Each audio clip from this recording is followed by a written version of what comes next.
Assalamualaikum warahmatullahi wabarakatuh. Kami dari kelas 12 IPA 2 akan membuat video tentang metabolisme. Perkenalkan, nama saya Meli Rahel. Nama saya Lipiang Raini. Nama saya Tiara Arianti. Nama saya Siti Nursia. Nama saya Siti Badriah. Nama saya Puput Puspitasari. Bab 2, metabolisme. Metabolisme berasal dari bahasa Yunani metabole, yang berarti berubah. Metabolisme adalah semua reaksi yang terjadi dalam tubuh makhluk hidup. Metabolisme yang terjadi pada tingkat sel dikenal sebagai metabolisme sel. Zat-zat yang turun serta dalam metabolisme disebut metabolit. Metabolisme diawali dengan substrat awal dan diakhiri dengan menghasilkan produk akhir. Proses kimia atau reaksi tersebut sangat panjang, sehingga diperlukan suatu yang dapat dipergunakan dalam mempercepat laju reaksi. Sesuatu tersebut adalah enzim yang dibuat di dalam sel-sel hidup. Proses metabolisme yang tidak normal dapat menyebabkan kelainan pada makhluk hidup. Salah satu contohnya adalah jika tumbuhan tidak dapat melakukan fotosintesis, maka akan mengalami kelainan. A. Komponen dalam proses metabolisme. Komponen yang terlibat dalam proses metabolisme diantaranya adalah enzim dan energi. Hampir semua reaksi kimia biomolekul organik di dalam sel katalis oleh enzim. 1. Enzim. Enzim merupakan biokatalisator atau katalis organik yang dihasilkan oleh sel.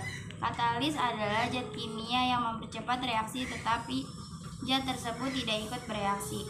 Enzim bekerja secara spesifik terhadap serat tertentu, sehingga terdapat banyak macam enzim yang bekerja dalam mempercepat laju reaksi di dalam proses metabolisme tubuh kita. Tubuh makhluk hidup tidak dapat berfungsi dengan efisien tanpa adanya enzim. Oleh karena itu, kita harus bersyukur kepada Tuhan yang melengkapi tubuh makhluk hidup dengan enzim-enzimnya. Terdapat dua tipe enzim, yaitu intraseluler dan ekstraseluler. Enzim intraseluler dikenal sebagai endoenzim. Endoenzim dihasilkan di dalam sel dan digunakan di dalam sel. Contohnya, enzim katalase. Adapun enzim ekstraseluler dikenal sebagai ektoenzim. Ektoenzim dihasilkan di dalam sel tetapi digunakan di luar sel. Contohnya amilase, lipase, dan maltase. A. Klasifikasi enzim. Enzim berdasarkan IUB International Union of Biochemistry atau Ikatan Biokimia Internasional. Diklasifikasikan menjadi 6 kelompok. Yang pertama, hidrolase, yaitu enzim hidrolisis yang mengkatalisis suatu reaksi karena adanya air. Contohnya maltase yang memecah maltosa menjadi glukosa. Yang kedua ada oksidoreduktase, yaitu enzim yang mengkatalis reaksi reduksi dan oksidasi. Enzim yang mentransfer atom hidrogen atau elektron dari substrat ke molekul akseptornya. Contohnya katalase yang mengkatalisis hidrogen peroksida H2O2 menjadi molekul air H2O yang oksigennya O2. Yang ketiga, liase, yaitu enzim yang menambahkan gugus baru ke substratnya dengan memecahkan ikatan gandanya. Contohnya prufat dekarbokalase yang memecahkan asam pirufat menjadi etanol dan karbon dioksida. Yang keempat, transferase, yaitu enzim yang mentransfer suatu gugus fungsi yang lain. Contohnya glukosa menerima gugus fosfat dari ATP untuk membentuk glukosa 6-fosfat. Yang kelima ada isomerase, yaitu enzim yang mengubah suatu isomer ke bentuk yang lain. Contohnya sistrat harus menjadi isosistrat sebelum reaksi oksidasi. Yang keenam ada ligase, yaitu enzim yang membentuk suatu ikatan kimia baru. Enzim ini memerlukan ATP untuk membentuk ikatan kimia barunya. Ligase membantu pembentukan karbohidrat, protein, dan makromolekul lainnya. B. Cara kerja enzim. Enzim memiliki sisi aktif untuk mengikat substrat substrat bahan yang akan direaksikan. Sisi aktif ini memiliki dua fungsi, yaitu satu, mengikat erat substrat, dan dua, menurunkan energi aktivasi reaksi substrat untuk membentuk kompleks enzim substrat dengan berikatan dengan sisi enzim. Substrat akan bereaksi menghasilkan produk dan lepas dari sisi aktif enzim. Cara kerja enzim menganut dua teori, yaitu teori kunci dan anak kunci, dan teori kecocokan induksi. 1. Teori lock and key. Lock atau kunci identik dengan substrat, adapun key atau anak kunci diibaratkan dengan enzim. Teori ini diungkapkan oleh Emil Fischer pada tahun 1890. Berdasarkan kekhususan struktur enzim yang hanya dapat berikatan dengan jenis substrat tertentu yang memiliki struktur yang pas dengan struktur enzim tersebut. 2. Teori induktif. Teori ini menyatakan bahwa enzim dan sisi aktifnya merupakan suatu struktur yang fleksibel. Pada struktur enzim ditemukan adanya suatu interaksi dinamis yang dapat menyebabkan adanya perubahan pada struktur enzim tersebut. Teori ini dinyatakan oleh Daniel Kosland. C. Faktor yang mempengaruhi kerja enzim. Faktor-faktor yang mempengaruhi kerja enzim adalah 1. Konsentrasi enzim. Jika konsentrasi enzim tinggi, penyatuan antara substrat dan enzim dan meningkat, artinya kecepatan reaksi kimia meningkat. 2. Konsentrasi substrat. Kecepatan reaksi akan meningkat sejalan dengan meningkatnya konsentrasi substrat hingga jenuh. 3. Suhu enzim akan bekerja secara optimal pada suhu tertentu. Kecepatan reaksi akan meningkat dengan meningkatnya suhu sehingga mencapai suhu optimum. Suhu yang akan tinggi akan mengakibatkan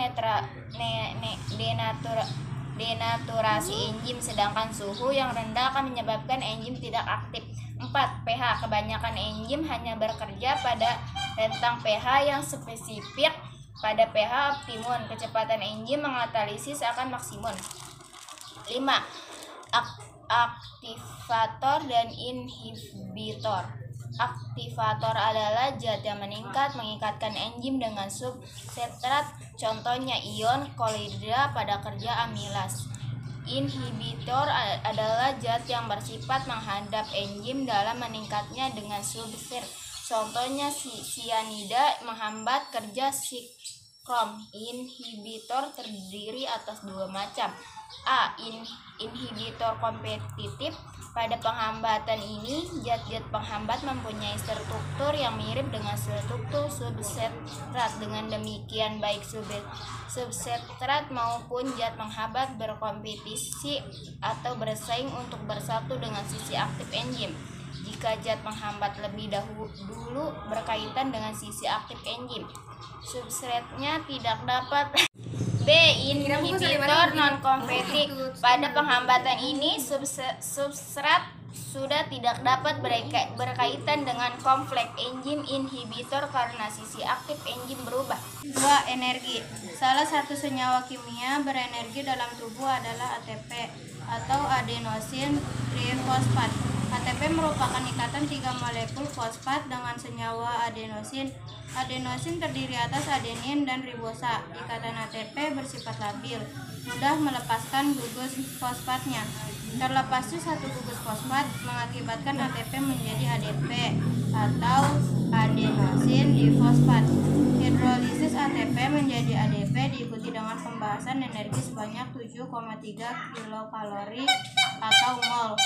Energi bebas hasil pemecahan ATP digunakan untuk berbagai reaksi energonik di dalam sel, seperti biosintesis molekul, transport aktif pada membran sel, dan aktivitas mekanik seperti konstruksi otot, sintesis ATP dan ADP, dan ortofosfat bersifat energonik sehingga membutuhkan energi dari reaksi katabolik seperti proses glikolisis. B. Metabolisme karbohidrat. Metabolisme terdiri atas anabolisme dan katabolisme. Anabolisme adalah proses pembentukan senyawa kompleks dari senyawa sederhana. Contoh dari anabolisme adalah proses fotosintesis pada tumbuhan.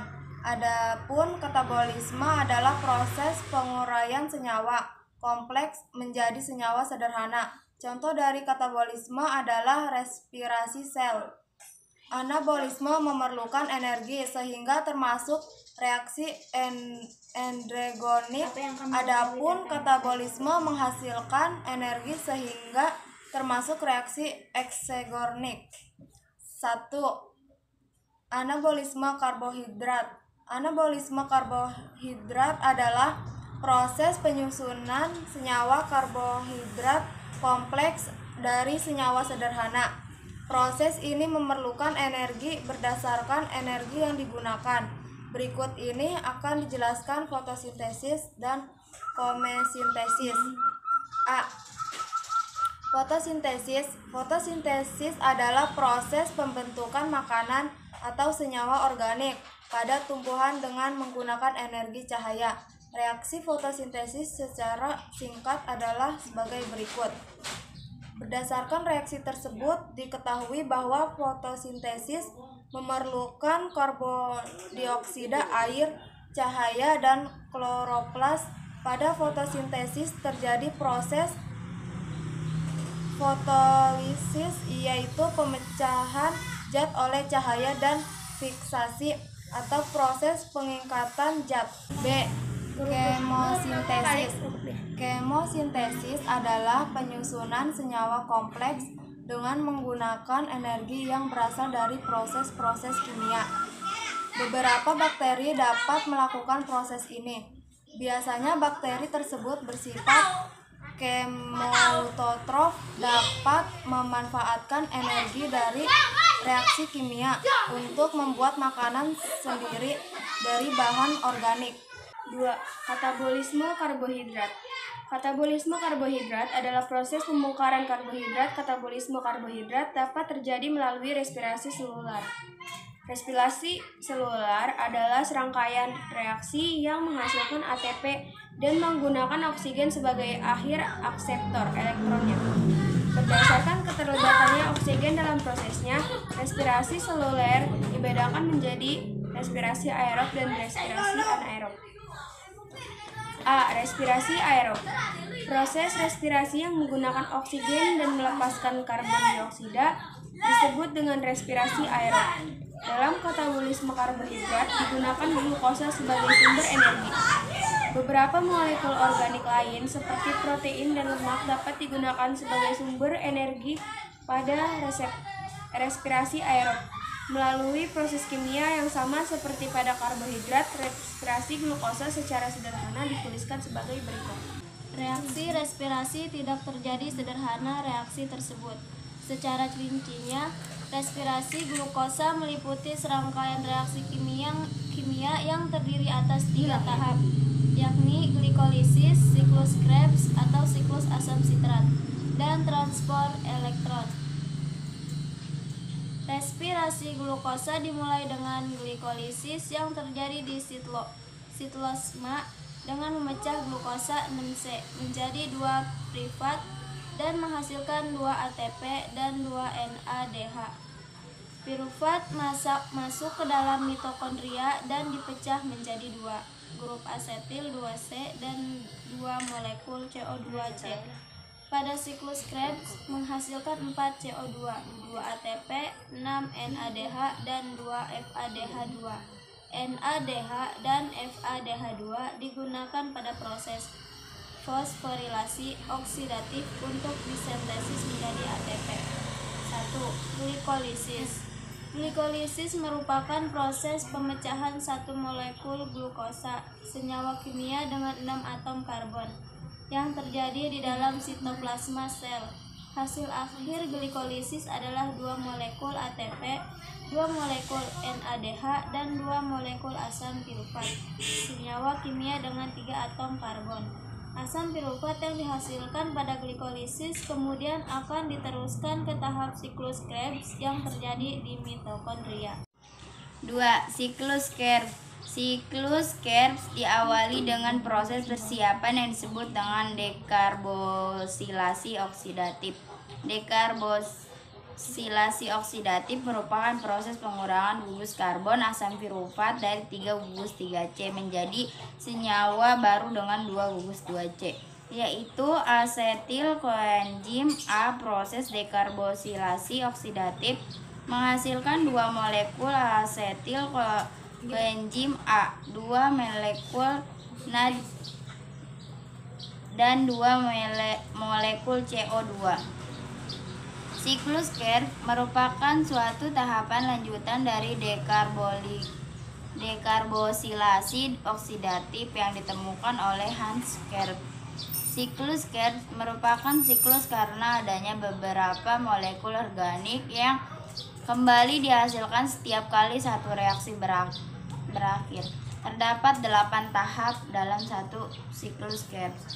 Reaksi siklus Krebs tersebut menghasilkan 4 molekul CO2, 2 molekul ATP, 6 molekul NADH, dan 2 molekul PADH2.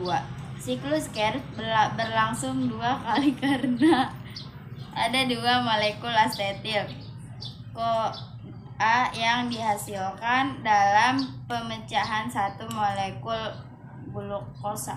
3. Transport elektron fosforilasi oksidatif. Pada tahap ini terjadi rantai transport elektron dan sintesis ATP, NADH, dan PADH2 yang dihasilkan dari giloksis, dan siklus Krebs akan memasuki membran dalam mitokondria. Tahap ini disebut juga fosforilasi oksidatif karena mengoksidasi NADH dan PADH2 yang akan menyumbangkan elektron dan ion hidrogen H+. Akseptor elektron terakhir pada sistem transport elektron adalah O2. Oleh karena itu, tahapan-tahapan reaksi ini disebut respirasi aerob. O2 akan bereaksi dengan H+, membentuk H2O. H+ juga akan memacu pembentukan ATP melalui sintesis ATP. Oleh enzim ATP sintase disebut komosis. Komosis adalah sintesis ATP yang diberi tenaga atau energi oleh aliran H+ kembali melintasi membran. B. Respirasi anaerob. Respirasi anaerob adalah respirasi sel yang tidak membutuhkan oksigen bebas. Asam pirufat yang dihasilkan dari proses glikolisis akan diubah menjadi molekul lain karena di dalam sel tidak tersedia oksigen bebas. Energi yang dihasilkan dari proses respirasi anaerob lebih kecil dibandingkan dari respirasi aerob. Contoh respirasi anaerob adalah fermentasi berdasarkan produk yang dihasilkannya. Fermentasi dibedakan menjadi fermentasi alkohol dan fermentasi asam laktat. 1. Fermentasi alkohol. Fermentasi ini dinamakan fermentasi alkohol karena salah satu produk yang dihasilkannya adalah etil alkohol atau etanol. Proses pernapasan pada tumbuhan rendah seperti pada jamur ragi menghasilkan etanol atau alkohol.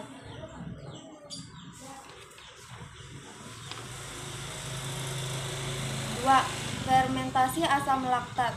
Fermentasi ini dinamakan fermentasi asam laktat karena salah satu produk yang dihasilkannya adalah asam laktat. Fermentasi asam laktat dilakukan oleh sel otot dan beberapa bakteri asam laktat. Contoh produk makanannya yang dibuat dengan menggunakan bantuan bakteri asam laktat adalah yogurt, keju, mentega, dan produk fermentasi lainnya. Secara sederhana dapat dituliskan pada proses pembuatan yogurt berikut. C. Metabolisme protein dan lemak. 1. Katabolisme protein dan lemak. Selain karbohidrat di dalam makanan misalnya kacang terkandung juga zat makanan yang lain seperti protein dan lemak. Seperti hal karbohidrat, protein dan lemak harus diubah dahulu menjadi senyawa yang lebih sederhana dan memasuki glikolisis serta siklus Krebs untuk menghasilkan energi. Jumlah energi yang dihasilkan oleh zat makanan berbeda-beda. Di dalam sebanyak 1 gram karbohidrat akan menghasilkan 4 kal energi, 1 gram protein dan menghasilkan energi sebanyak 4 kal, yaitu gram lemak menghasilkan 9 kal energi. Jika lemak merupakan sumber energi dari makanan yang menghasilkan energi paling besar. Namun untuk menghasilkan energi dari lemak diperlukan reaksi yang lebih panjang dan lama. 2. Anabolisme lemak dan protein. Tidak semua molekul makanan digunakan untuk menghasilkan energi. Makanan juga menyediakan bahan mentah bagi sel untuk proses biosintesis, menyusun molekul sendiri untuk memperbaiki dan pembangunan komponen sel. Beberapa bahan mentah dari makanan seperti asam amino dapat digunakan secara langsung untuk membentuk molekul. Akan tetapi sel tubuh juga dapat membuat molekul tanpa menggunakan bahan intermediate dari glikolisis dan siklus asam sitrat. Saya ingin bertanya kepada Tiara, jelaskan sifat-sifat enzim. Jawabannya adalah sifat enzim antara lain tersusun atas protein, berperan sebagai biokatalisator, dapat mempercepat reaksi tanpa ikut bereaksi, menurunkan energi, aktivasi, bekerja pada substrat, suhu, dan pH spesifik. Hanya dibutuhkan dalam jumlah sedikit, bekerja bolak-balik, dinamai berdasarkan substrat. Saya mau bertanya, apakah proses dari fotosintesis? Jawabannya adalah fotosintesis merupakan proses pembentukan glukosa dari oksigen dengan bahan baku karbon dioksida atau CO2 dan air menggunakan bantuan energi cahaya matahari dan klorofil. Jadi hasil fotosintesis adalah glukosa dan oksigen. Tempat fotosintesis pada daun terjadi pada jaringan mesofil yaitu palisade dan spores. Pertanyaan ketiga, sebutkan beberapa faktor yang mempengaruhi tentang fotosintesis. Jawabannya yaitu cahaya. Cahaya merupakan komponen utama agar fotosintesa dapat berlangsung dengan tepat. Kedua, suhu. Semua tumbuhan membutuhkan suhu yang berbeda-beda. 3. Umur tanaman. 4. Konsentrasi karbon dioksida CO2 dan oksigen O2. Kelima, air dan kandungan hara. Sekian, terima kasih. Wassalamualaikum warahmatullahi wabarakatuh.